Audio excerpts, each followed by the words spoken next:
Okay? This whole cycle, 820 million years, fits very tidily into 1.26 billion, doesn't it? This whole cycle fits in that box very comfortably. Does that make sense? So we got all the way over here to this last light, and then we got another light. And this started a whole nother process. This has a name for its product. Mammalian cycle. Why? Because 63.4 million years ago, what happened? The first live births.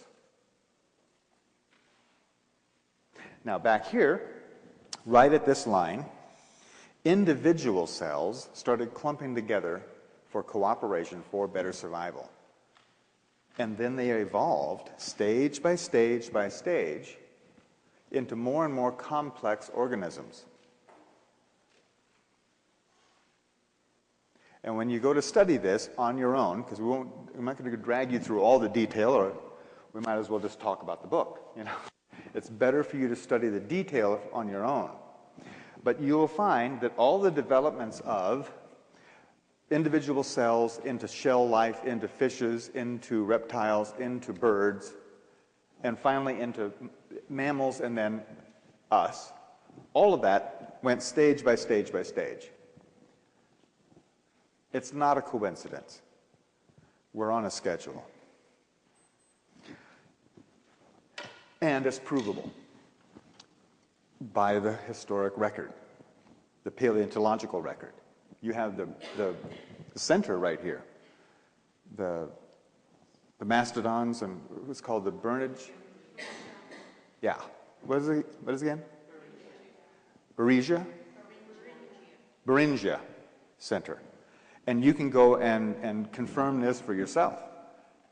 Here we go. This whole consciousness cycle had a way of doing business too. It's called stimulus response.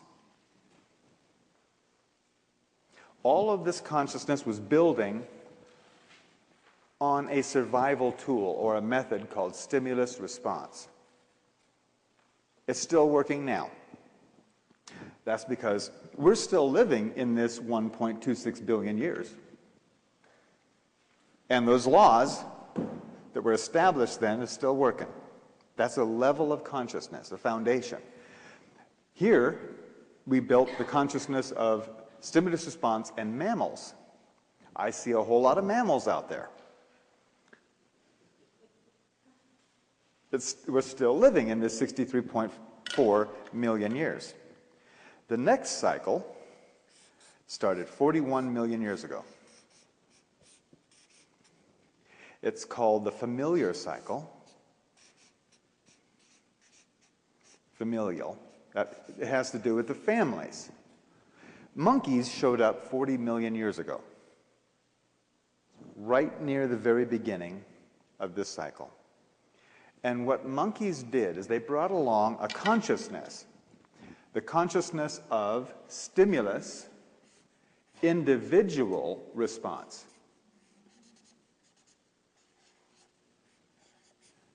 Individual response. Down here we had hives and nests and swarms and schools and herds and flocks.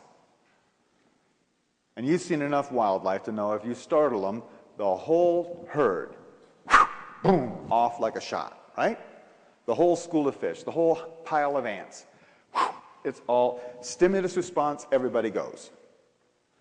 In this case, though, in these stages, each one of them 3.2 million years long, the monkeys and their ancestors and their ancestors and their ancestors built the concept of family. What's the difference between a family and a herd? The recognition of the individual. And it is definitely a survival tool. You're much more flexible as an individual, much more choice of how to survive rather than being one of the pack. Right now, I dare say, in our societies and world, there are a lot of people who would have you give up your individuality. Get in line, sit down, shut up, and become one of the pack. Don't do it.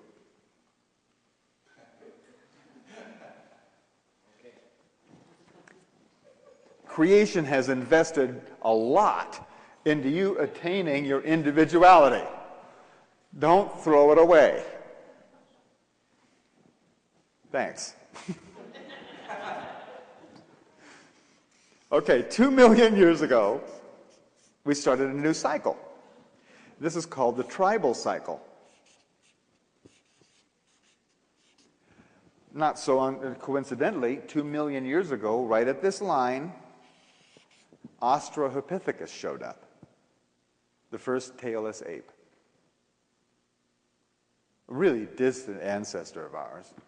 But as we came through all these 13 stages, we went further and further toward Homo erectus and then Homo sapien, which showed up 160,000 years ago. Each one of these is 160,000 years. So 160,000 years ago was the beginning of this seventh day, and that is when Homo sapien showed up. We are on a schedule. Now, this whole cycle was producing a certain kind of consciousness or a tool for survival, and that was similarities and differences. The mind. Here, we put down the tail and picked up the mind as a survival tool. The tail was a very useful survival tool down here.